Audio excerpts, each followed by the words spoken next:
નમસ્તે વિદ્યાર્થી મિત્રો, આજે આપણે ક્રમશઃ લેખન વિભાગની અંદર આગળ ગતિ કરી રહ્યા છીએ. આપણે અત્યાર સુધી અભ્યાસક્રમની અંદર 1 થી 3 નિબંધ છે પૂરા કરી ચૂક્યા છીએ અને આજે આપણે ફરીથી અર્થ વિસ્તાર 1 આપણે લેશું. તો વિદ્યાર્થી મિત્રો, ફરીથી બધા જ મારી સાથે આપણી લેખન વિભાગની જે બુક છે એને મારી સાથે ખુલ્લી રાખશો અને હું તમને આજે અર્થ વિસ્તાર 1 જે હું તમને અહીંયા લખાવીશ, પહેલાં હું એનો પૂર્વ પરિચય આપીશ, સમજાવીશ અને લખાવીશ પણ ખરી. તો બધાએ મારી સાથે જ ફરીથી આ લેક્ચરમાં હારે રહેવાનું છે. હવે અહીંયા હું તમને એક અર્થ વિસ્તાર ભણાવવાની છું.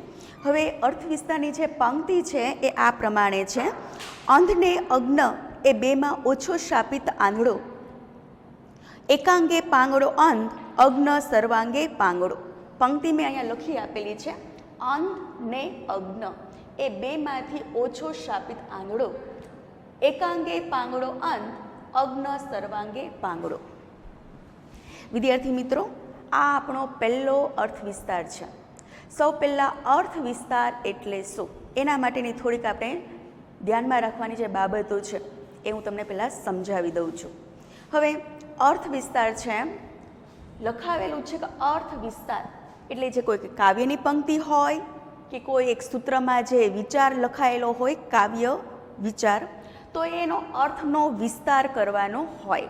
હવે તો સૌ પહેલાં જે ધ્યાનમાં રાખવાની બાબતો છે, કદાચ ને આપણે વર્ગખંડમાં હોત તો હું અર્થ વિસ્તાર કેમ કરાય અને એ માટે ધ્યાનમાં રાખવાની બાબતો હું ચોક્કસ લખાવું છું.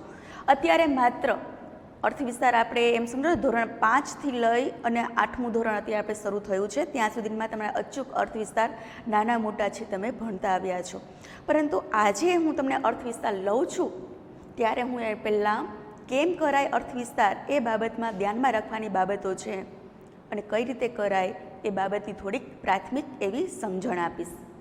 હવે અર્થ વિસ્તારમાં સૌ પહેલાં આપણે જે કાવ્યની પંક્તિ આપેલી હોય એ કાવ્ય પંક્તિ છે એને સુભાષિત પણ કહેવાય, એને અર્થ વિસ્તાર પણ કહેવાય, એને વિચાર વિસ્તાર પણ કહેવાય, એને ગંડિકા પણ કહેવાય અને સુભાષિત તો કહેવાય જ છે. તો આ જે સુભાષિત છે કે કાવ્યની પંક્તિ છે કે વિચાર છે જે કવિનો છે, એમને સૌ પહેલાં આપેલ અર્થ વિસ્તારને તમારે 1 થી 2 વખત કાળજીપૂર્વક વાંચી જવો. હવે જ્યારે તમે એ જે વિચાર વિસ્તાર છે એને તમે વાંચો છો તો એને સૌ પહેલાં તમારે સમજવાનો પ્રયાસ કરવો. આપણે સૌ આપણી માતૃભાષામાં જ અભ્યાસ કરીએ છીએ, એટલે માતૃભાષામાં જ અભ્યાસ કરતા હોવાથી ભલે તમારા કદાચને આ ક્યાંય પણ અભ્યાસમાં આ પંક્તિ ન આવી હોય, પણ આની અંદર જે આવેલા શબ્દ છે ક્યાંક ને ક્યાંક તમારા સમજણથી બહાર તો ના જ હોઈ શકે. જ્યારે કાવ્યમાં રજૂ થયેલ અહીં જે કંઈ 2 પંક્તિ હોય, જે કંઈ સુભાષિત છે કે વિચાર વિસ્તાર છે, એને સરળ ભાષામાં સૌથી પહેલાં 2 વખત કે વધારેમાં વધારે 3 વખત એ તમારા સમજણને આધારે એને વાંચી જવું. વાંચ્યા બાદ તમને કોઈને કોઈ એનો અર્થ છે, સાર છે, એને ગ્રહણ કરવાનો પ્રયાસ કરવો.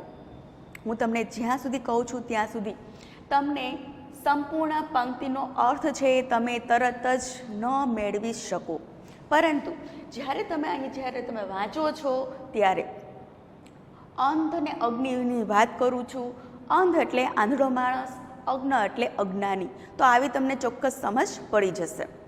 તો જ્યારે બીજા ક્રમની અંદર એ બાબત ધ્યાનમાં લેવાની કે કવિ અહીં જે આપેલ પંક્તિ છે એ પંક્તિનો મુખ્ય સાર શું છે, એને કહેવાનો જે કેન્દ્ર ભાવ વિચાર શું પડેલો છે, તો એનો જે કેન્દ્ર ભાવ છે, જે કહેવાનો જે અર્ક છે, એ સારાંશ છે, એને સૌ પહેલાંમાં અર્થમાં લેવાનો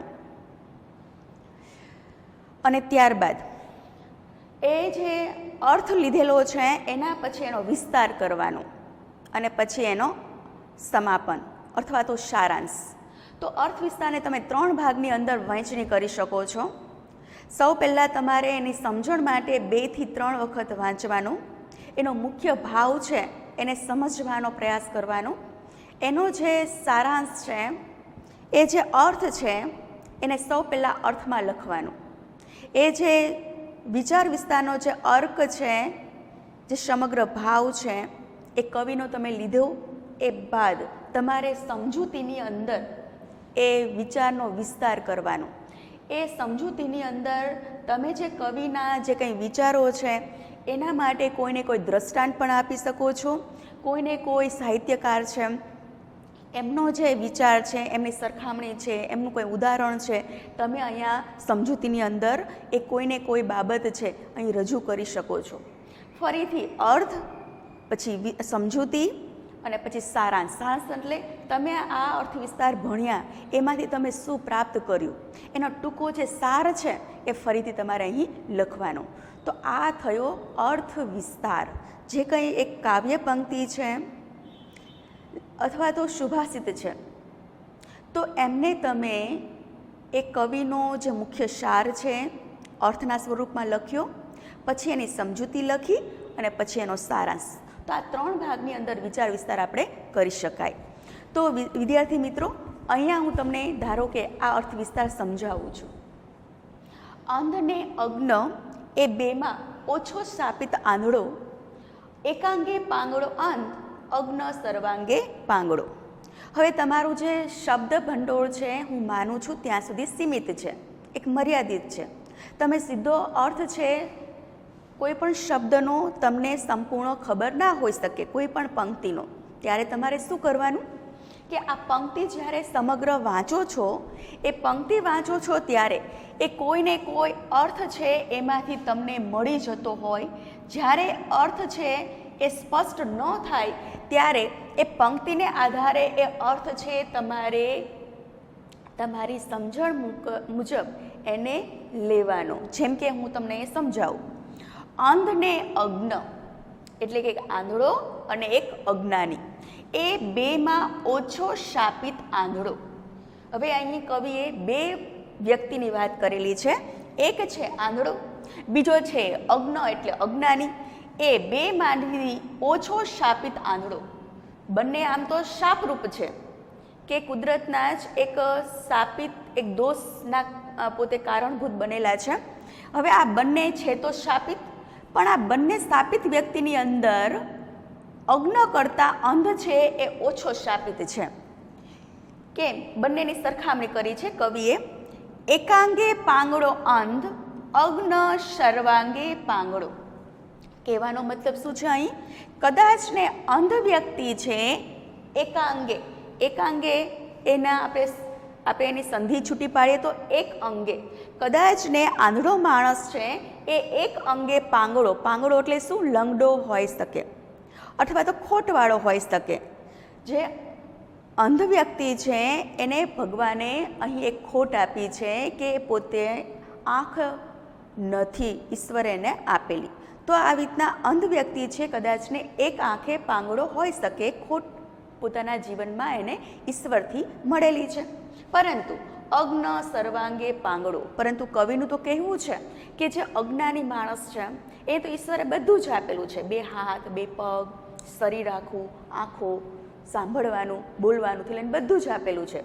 પરંતુ તેમ છતાં પણ આ આંધળા કરતાં અગ્ન એટલે અજ્ઞાની માણસ છે એ બધા જ અંગે પાંગળો છે. આવું કંઈક અહીં અંધ અને અગ્ન માટે અહીં કહેવામાં આવ્યું છે. હવે તો વિદ્યાર્થી મિત્રો, આ જે માત્ર છે એક કવિનો એક સારાંશ છે. કવિનો કહેવાનો અહીંયા શું ભાવ છે? તો કવિએ અહીં મુખ્યત્વે 2 વ્યક્તિની સરખામણી કરેલી છે. એક અગ્ન છે ને એક આંધળો છે. એ 2 વ્યક્તિઓની અંદર કવિનું માનવું છે કે આંધળો છે એ અજ્ઞાની કરતાં ઓછો શાપિત છે તો બંને શાપિત, પરંતુ ઓછો શાપિત છે આ આંધળો. જ્યારે બંનેની સરખામણી કરી છે ત્યારે પોતે ઉદાહરણ સહિત કહે છે કે અંધ છે કદાચ ને એક અંગે છે ખોટવાળો હોઈ શકે, જ્યારે અજ્ઞાની છે સર્વ અંગે ખોટવાળો બની શકે છે. આનું કારણ છે એ સ્પષ્ટ કરતા કવિનું કહેવું છે.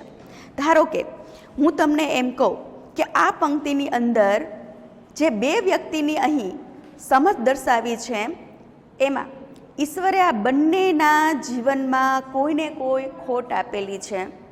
ખરેખર તો બંને છે આપણા દ્રષ્ટિએ દયાવાળા છે, દયાને પાત્ર છે, અને બંને ઈશ્વરના શાપિત છે. એક અજ્ઞાની છે, એક આંધળો છે.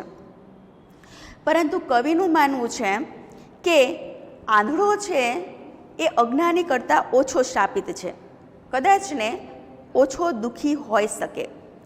કેમ કે કદાચ એને દુનિયાના જોવાનું સૌભાગ્ય એને માત્ર પ્રાપ્ત નથી થયું, પરંતુ એની આ જે કંઈ દુઃખ છે, આ જે બાબત છે એ માત્ર આંખો પૂરતી સીમિત છે, અને કદાચ એના જે શરીરના બીજા અંગો છે વધારે કાર્યક્ષમ છે, વધારે કુશળતા છે એમની છે. કહેવાનો મતલબ શું છે? આપણે અત્યારે આ જે આંધળા છે એને આપણે સૂરદાસ કહેવાય છે. હવે આ જે સૂરદાસ છે એને તમે જોતા હશો કે એને આંખો નથી હોતી, તો એ પોતે હાથના આમ આગળ આગળ કે પગના કે લાકડીના ટેકેથી આગળ આગળ પોતે ધીમે ધીમે ચાલતો હોય છે. પરંતુ વિદ્યાર્થી મિત્રો, આપણે સર્વને ખબર છે કે આવો જે આંધળો છે એમના હાથ, પગ અને ખાસ કરીને સાંભળવાની શક્તિ અને સૂંઘવાની શક્તિ અતિશય તીક્ષ્ણ અને તીવ્ર હોય છે. તો આ બાબત છે અહીં સાબિત થાય છે કે આંધળો માણસ છે એનું જે જોવાનું, એમનું જે જોવાનું જે દુઃખ હોઈ શકે, પણ સાંભળવાની શક્તિ છે, એની જે બીજી કુશળતા છે, હાથથી પગથી કાર્ય કરવાની કુશળતા છે, એ અન્ય કરતાં વધારે નિષ્ણાંત હોઈ શકે છે. અમુક અંધજન છે એ પોતે ભરત ગૂંથણ સરસ રીતે કરી શકે છે, પોતે મોઢેથી સારું ગીત ગાઈ શકે છે, અમુક પુસ્તકોનો સારામાં સારો પોતે એક સાર છે એ પોતે બીજા લોકો કરતાં વધારે સારી રીતે સમજાવી શકતો હોઈ શકે છે, તો એ બીજા કાર્યોમાં વધારે નિષ્ણાંત કાર્યક્ષમ હોઈ શકે છે. તો એવા દુનિયાના કેટલાય એવા લોકો છે, જેમ કે આપણે જોઈએ છે સૂરદાસ છે અંધ કવિ હોય છે. હવે એ ભગવાન કૃષ્ણના પરમ ભક્ત છે, અને આ સૂરદાસે ભગવાન કૃષ્ણના કેટલા સરસ મજાના પદોની રચનાઓ કરેલી છે. એ તો જન્મથી અંધ જ હતા, તો આ એમને દિવ્ય ચક્ષુ છે ભગવાને આપેલા છે, તો આ વસ્તુ તો સાબિત થયેલી છે. એ જ રીતના આપણે જોઈએ છીએ કે સૂરદાસ સિવાય પણ અંગ્રેજ કવિ છે, એમનું નામ છે મિલ્ટન. મિલ્ટને પણ પોતાનું એક મહાકાવ્યનું અહીંયા એક સર્જન કરેલું છે, પેરેડાઇઝ લોસ્ટ. તો આ પેરેડાઇઝ લોસ્ટના એક મહાકાવ્ય દ્વારા એને સૂરદાસ પછી આ જે મિલ્ટન છે એવા બધા જ કવિઓ છે એમણે અંધ હોવા છતાં પણ એક સારી વ્યક્તિઓની અંદર પોતાની નામના છે એ સ્થાન છે એ પ્રાપ્ત કરી શક્યા છે, અને એ પોતે અમર બની ગયેલા છે. તો ટૂંકમાં કહેવાનો મતલબ શું છે કે અંધજનોની બીજી શક્તિઓ છે તીક્ષ્ણ હોય છે. વાત અહીંયા અજ્ઞાનીની છે. અજ્ઞ એટલે અજ્ઞાની. હવે અજ્ઞાની છે એ તો સર્વાંગે પાંગડો છે, ખોટવાળો છે. એનું કારણ શું છે? એનું કારણ એ છે કે અંધ છે એ તો ક્યારેક ને ક્યારેક પોતાની આંખોની ખામીને કારણે રસ્તામાં ઠોકર ખાઈ શકે છે, અને ભાગ્યે જ ખાશે, પરંતુ કેમ કે એને દેખાતું હોતું નથી. પરંતુ અજ્ઞાની માણસ છે એ તો દેખાતું હોવા છતાં પણ પોતાના અજ્ઞાનતાને કારણે એ જીવનમાં ડગલે ને પગલે એવી અસંખ્ય ભૂલો કરે છે કે એમનું જીવન છે ધૂળધાણી થઈ જાય છે. હવે અંતે ખરેખર એવું સાબિત થઈ જાય છે કે અંધ અને અજ્ઞાની એ બેમાં ખરેખર અજ્ઞ છે વધારે સ્થાપિત બની જાય છે, અથવા તો એનું જીવન છે વધારે શાપરૂપ, બોજરૂપ બની જાય છે. તો ખરેખર બંનેમાંથી કવિનું જે કહેવું છે એ વધારે વ્યાજબી જ છે કે જીવનમાં અજ્ઞાની હોવું છે એ વધારે મહાશાપરૂપ છે અંધ કરતાં પણ. તો હંમેશા જ્ઞાનની સાધના કરતા રહેવું જોઈએ. તો અહીંયા આપણને આ અર્થ વિસ્તાર છે આજે આપણે જાણ્યો અને સમજ્યો.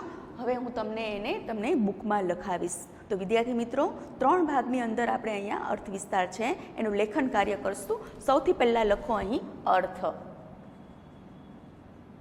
અર્થ 3 ભાગમાં લખવાનું છે।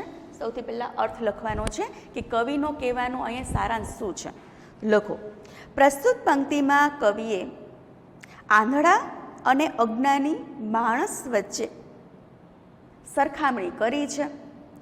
હવે કવિ કહે છે આ બંને વ્યક્તિ ઈશ્વરના શાપિત છે, ઈશ્વરના શાપિત છે, પરંતુ અજ્ઞાની વધુ શાપિત છે। સમજૂતી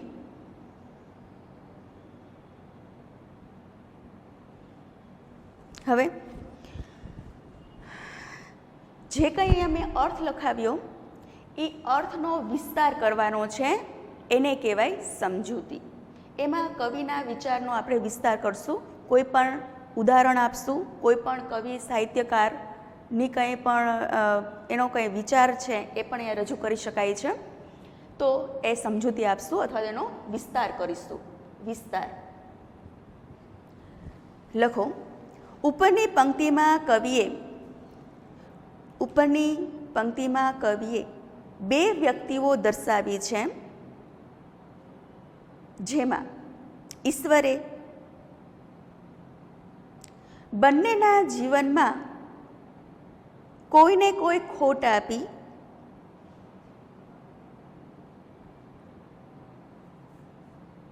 એક આંધળો અને બીજો અજ્ઞાની।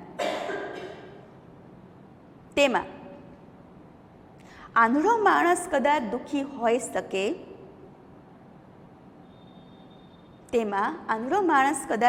હોઈ શકે, કેમ કે તેને આ દુનિયા જોવાનું સૌભાગ્ય પ્રાપ્ત થયું નથી। આ દુનિયા જોવાનું સૌભાગ્ય પ્રાપ્ત થયું નથી।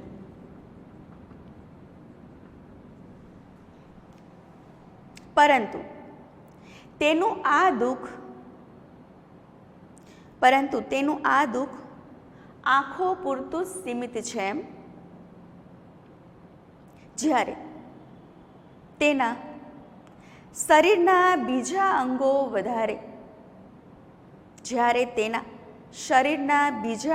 વધારે સક્રિય અને કાર્યક્ષમ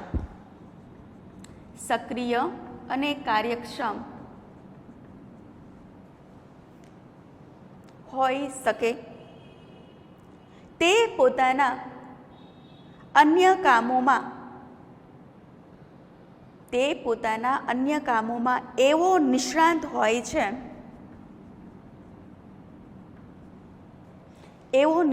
હોય છે કે તે બધાને આશ્ચર્યચકિત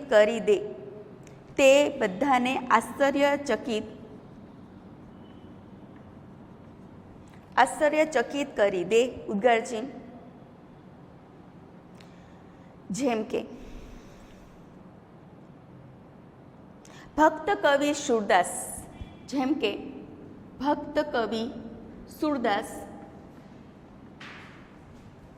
સુરદાસ જન્મથી જ અંધ હતા, પરંતુ પોતાની કવિ પ્રતિભા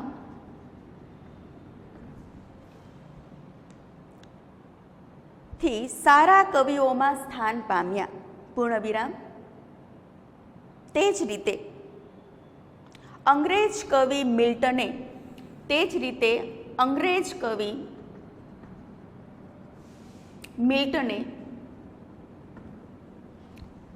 મિલ્ટને પેરેડાઇઝ લોસ્ટ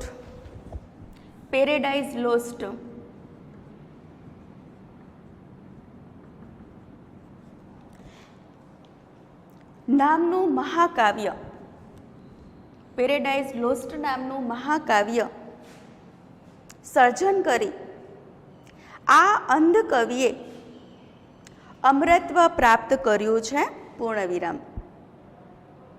આમ અંધજનોની બીજી શક્તિઓ તીક્ષ્ણ હોય છે અથવા તો કાર્યક્ષમ હોય છે, તેથી આ અંધ ક્યારેક પોતાના રસ્તામાં, તેથી આ અંધ ક્યારેક પોતાના રસ્તામાં ઠોકર ખાઈ શકે, પરંતુ ક્યારેક પોતાના જીવન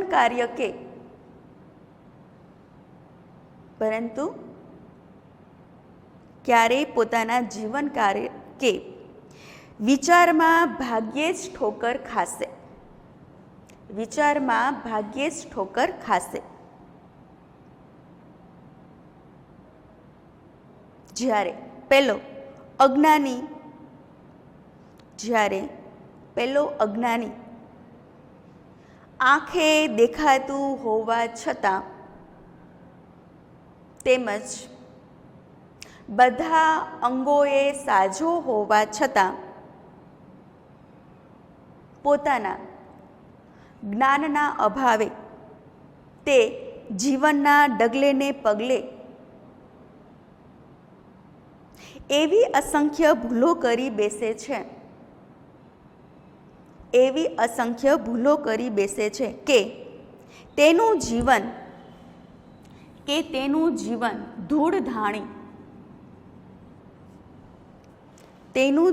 ધૂળધાણી થઈ શકે છે. ત્યારે આવા અજ્ઞાનીનું જીવન ખરેખર શાપરૂપ સાબિત થાય છે. અજ્ઞાનીનું જીવન ખરેખર શાપરૂપ સાબિત થાય છે. તેવી જ રીતે કવિએ ખરું જ કહ્યું છે,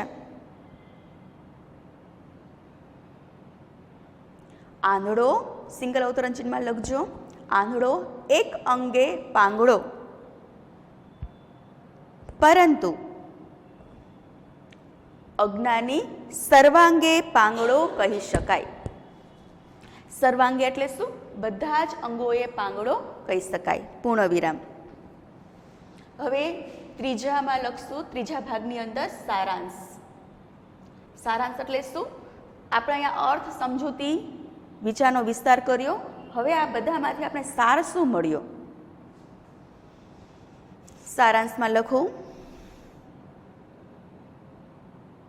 જીવનમાં અજ્ઞાની હોવું તે મહાશાપરૂપ છે.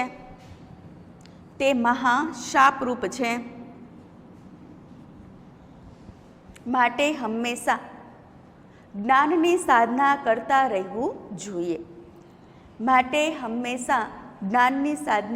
રહેવું જોઈએ. પૂર્ણ વિરામ. તો વિદ્યાર્થી મિત્રો, અહીંયા આપણે સંપૂર્ણ અર્થ વિસ્તાર છે પૂરો કર્યો 3 ભાગની અંદર. આજે મેં તમને લોકોને જે કંઈ અહીં અર્થ વિસ્તાર લખાવ્યો છે, સમજાવ્યો છે, એને તમારે 2 વખત વાંચવાનો છે અને ગૃહ કાર્યની અંદર જ ફેરબુકમાં લખાયેલો આ જ અર્થ વિસ્તાર છે ફરીથી એક વખત તમારે HW તરીકે લખવાનો મોઢે પ્રયાસ કરવાનો છે. ફરીથી આપણે આવતા લેક્ચરમાં મળીશું.